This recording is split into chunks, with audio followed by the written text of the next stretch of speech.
Alright, welcome back. This is 6.4, Properties of Special Parallelograms. What we're going to talk about in this section is different types of parallelograms outside of just the, tilted rectangle that we normally see. Okay, so we're going to talk about some different types of special parallelograms and their properties. Okay, in this lesson, you are going to prove and apply properties of rectangles, rhombuses, and squares, which are the special parallelograms that we're going to talk about.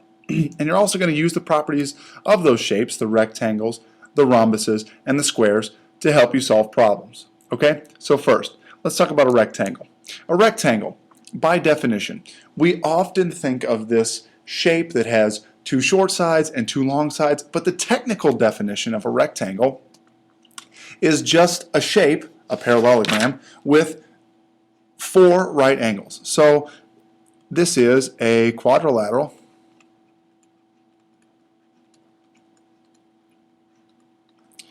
with four right angles. Notice, I haven't said anything about the sides, okay? All I've talked about so far is just those four right angles.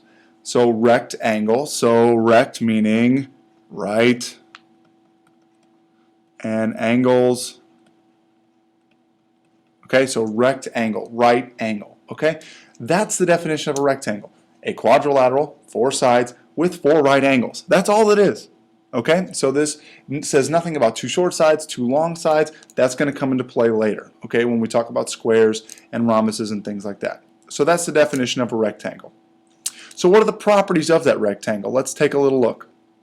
Remember, if you need to pause and go back and take those notes, make sure you're writing down the diagrams, make sure you're getting down the A, B, C, Ds, all of the points, taking notes on every little piece here, okay?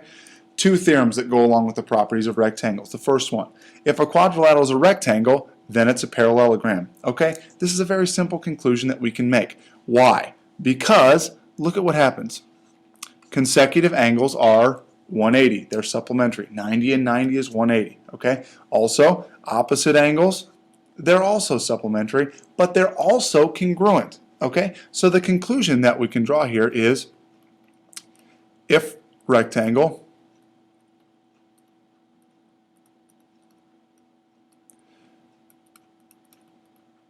then parallelogram.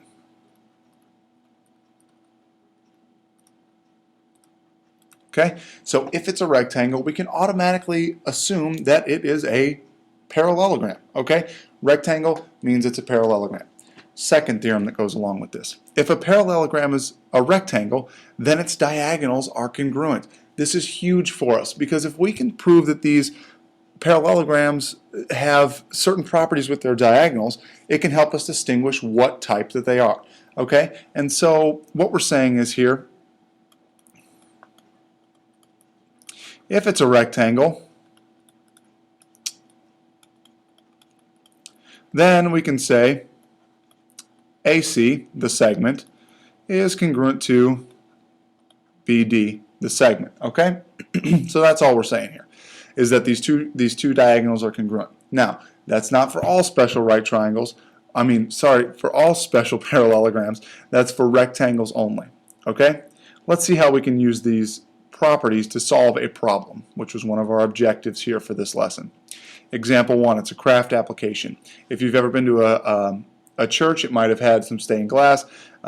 Sometimes they make lamps out of stained glass. This is a stained glass window, or a portion of a stained glass window. An artist uses lead in these areas here. Okay, so this is the lead here. All this black stuff, this is all lead that's connecting these pieces of glass together. And in this rectangular window, or a portion of a window, as you can kind of see I photoshopped out, the strips are cut so that FG is 24 inches. So this black strip up here that kind of got cut off is 24 inches. So I'll just label that. And FH, which is this diagonal here, this black diagonal that runs all the way down, is equal to 34 inches. So maybe I'll grab a purple type color. So we'll go, this is 34. You can't really see that. I know this. I'm going to get yellow-orange here. So 34 inches, kind of looks like it's got a shadow on it. Okay, so this is 34 inches from here to here. we want to find JG. Okay, JG, and J is not labeled on here, but J is this midpoint here. So we're going to find JG. Well, how are we going to do that? Let's look at what we've got. If we can say that EG, which is this long strip here, is equal to FH. That means that the diagonals are congruent. So we need to start setting up a couple of congruences here. So EG is congruent to FH. Okay? Remember, I'm finding JG, which is this part here. Okay? So if EG is equal to 34 inches, where does that leave me? Well, let's think about this for a minute. Okay? If this is halfway, okay? Because in a parallelogram, we're going to recall here. In a parallelogram, and I'm going to use an abbreviation, that's okay, you can use that in your notes. In a parallelogram, the diagonals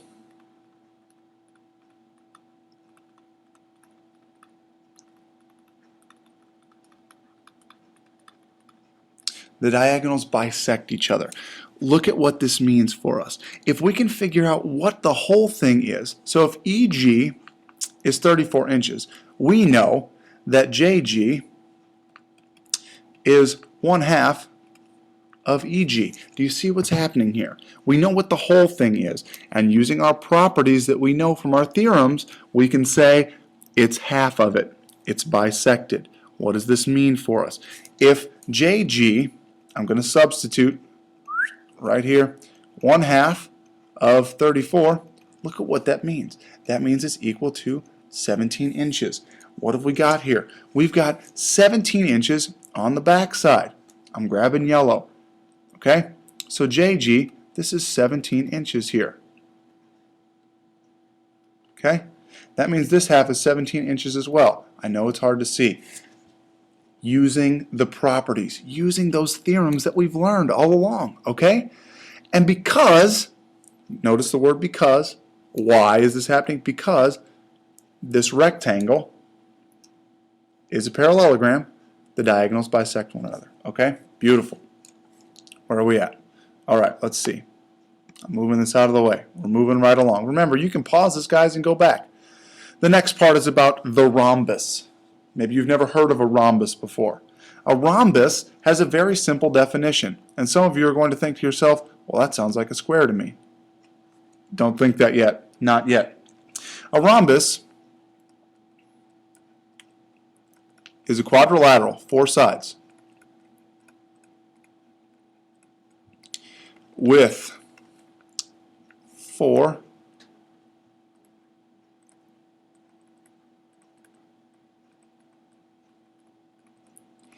congruent sides. That's the only part of the definition. I'm getting a drink, excuse me. Okay? It's got 4 congruent sides. Some of you are thinking, well, that sounds like a square to me. A square is a rhombus, but a rhombus has no right angles, necessarily. It could, but it doesn't necessarily have to. Okay? So notice, I've marked this already. You should mark it in your diagram. Guys, make sure you're writing down all of these diagrams. It helps your brain to remember this stuff if you're putting it into this visual form, actually writing it out. Okay? Let's look at a couple theorems. We're going to do a couple flashes to a website where we're going to explore a couple of things, but let's get these theorems down. Good idea to draw this chart. 6-4-3. If a quadrilateral is a rhombus, then it's a parallelogram. Once again, if rhombus,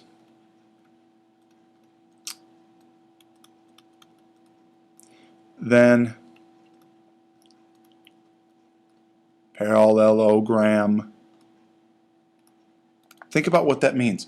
So now if I'm saying, hey, ABCD is a rhombus, it has all of the properties of a parallelogram.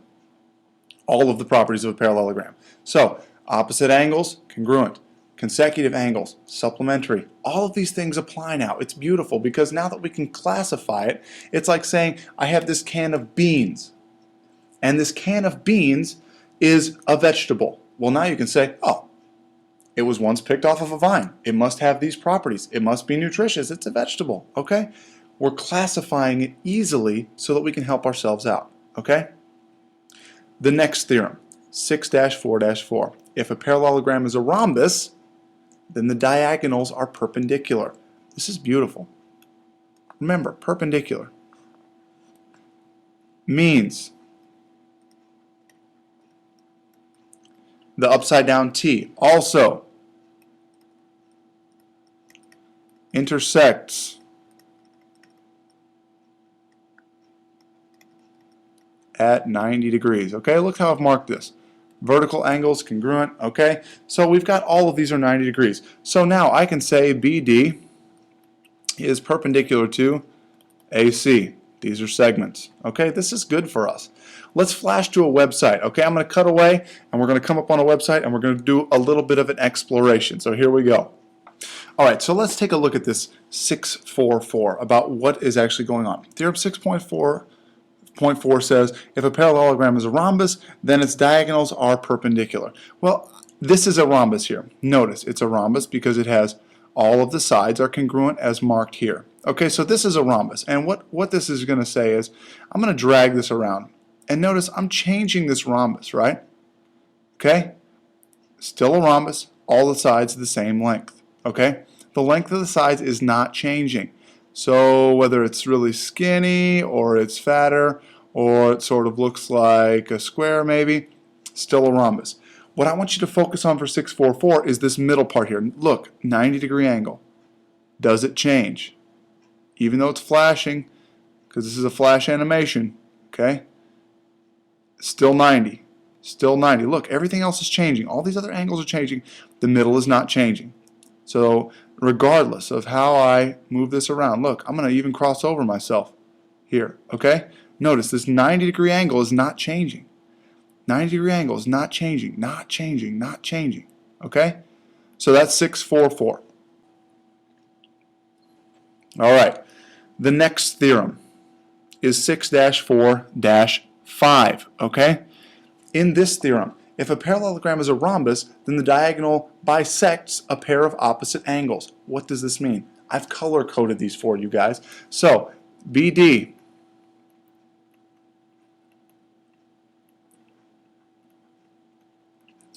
opposite angles. BD bisects opposite angles.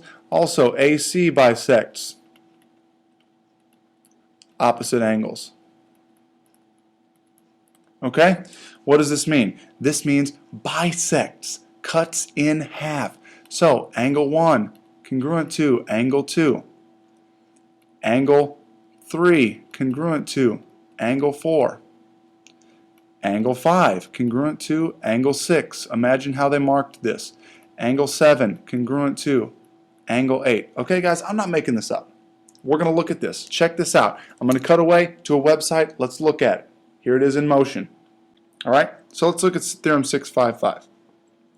Theorem 6-4-5 says if a parallelogram is a rhombus, then each diagonal bisects a pair of angles. I'm going to drag this back around here if I can grab the corner.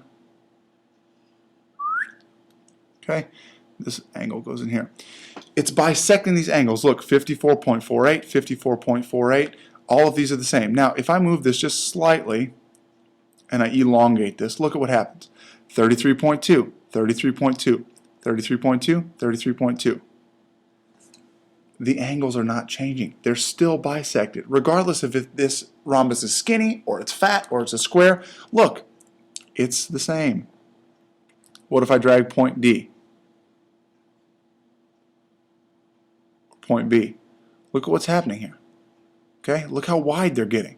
So this is still, let me move this angle measure out. 71.49, 71.49, 71.49, 71.49. They are not changing. They are bisected because this rhombus has those properties. That's why we can write a theorem about it. Okay, guys? So that's how this theorem works. All right, let's look at example 2, knowing what we know about what we just saw. we're going to use these properties of rhombuses to find the measures. Once again, this is one of our objectives, to use these to problem solve, okay? So RSTV is a rhombus, so this is a rhombus, so let's mark it. All of the sides must be congruent. That's what this means. A rhombus has congruent sides. So we want to find each measure. What am I finding? Well, really what I'm finding is I just want to find VT, and I also want to find, that's it for right now. We're just going to find VT. Okay, I had to check my notes. We're going to find VT. Well, in order to find VT, which is not marked with an X or anything, we're going to use the fact that it's congruent to all the other ones. Do you see how this works? We're finding a measure based on a different problem. What's the problem that we need to find? This side, ST, is congruent to RS, which means 9x minus 11 is equal to 4x plus 7. This is stuff that we've done before, guys. Okay, so now we're going to solve this problem. I'm going to do algebra my easy way here and keep my positive numbers. Whoops, that's not 18. Got ahead of myself there. Plus 11. So I've got 9x is equal to 4x plus 18. Okay? Here's where I'm solving. I'm going to subtract 4x minus 4x. So I've got 5x is equal to 18. Divide by 5, divide by 5. Where am I at? X is equal to. Now, this is going to be a little bit tricky because this ends up as 3.6. But that's okay, because look at what I'm going to do. VT. What is VT going to be equal to? Oh my goodness, it's not marked. But remember, it's the same as this one. It's the same as this one. So pick one to substitute into. I am going to choose the 4x plus 7.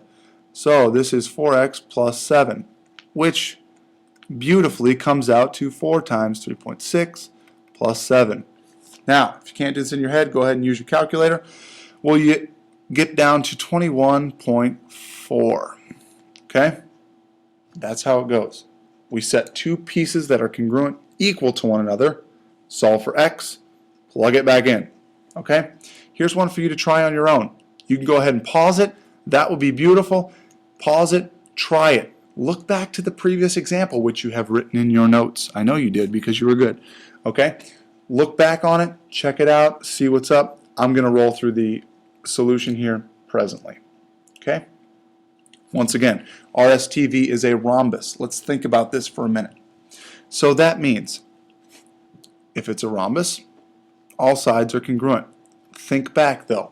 We're not talking about sides this time. We're talking about angles. So we need to know a couple of things. Also, the properties say the diagonals bisect each other, but they're also perpendicular. Okay? So they are perpendicular, which means that 2y, I'm getting a phone call, plus 10 is equal to 90. Okay? I'm putting them on hold for you guys. Okay? So 2y plus 10 is equal to 90 because this is also 90.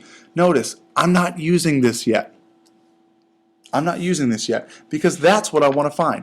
I want to find the measure of WS, and this should be R up here. Okay?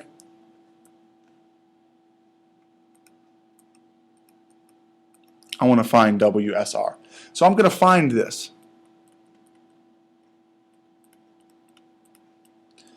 Okay? But I need to use this first. So this is where I'm going. I'm subtracting 10. 2y equals 80.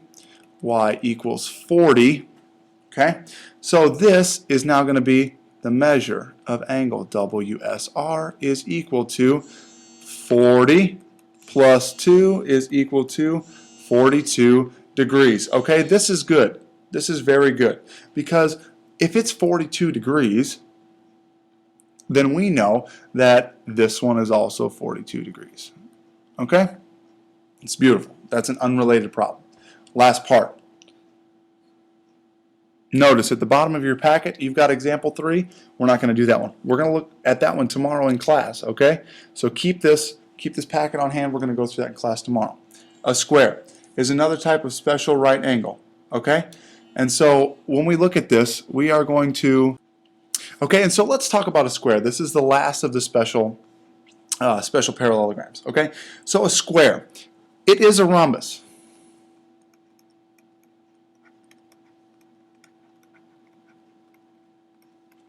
But